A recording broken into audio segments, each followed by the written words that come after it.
Vítám vás zase, Barbojana. Před chvilkou jsem dokončila a viděla nový díl a prostě, jak jsem to tam zastavila, tak by prostě bránilo neudělat další díl.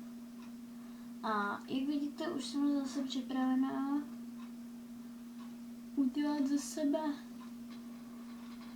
to, co jsme se snažili v minulém díle, líčení a malování. Čekat.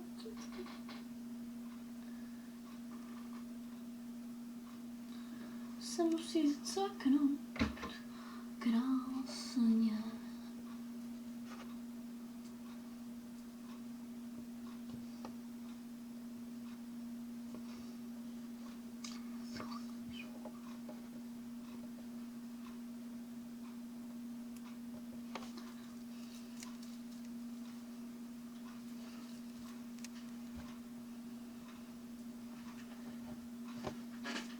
Tak, teď jsem chvilku jenom nemluvila, abych vás sem vyděsila.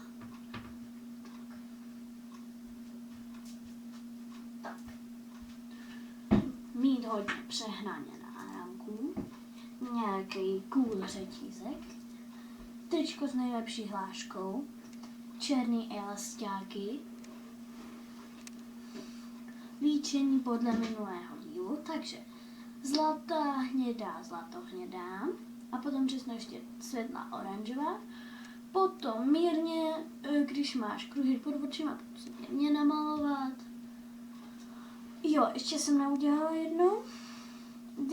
Když máš krátký vlasy, tak nemusíš. A když máš vlasy jako já, nebo prostě nějak dlouhý, tak si je takhle vemeš, kde si je trošku skryješ, aby to nevypadalo moc nápadně, no.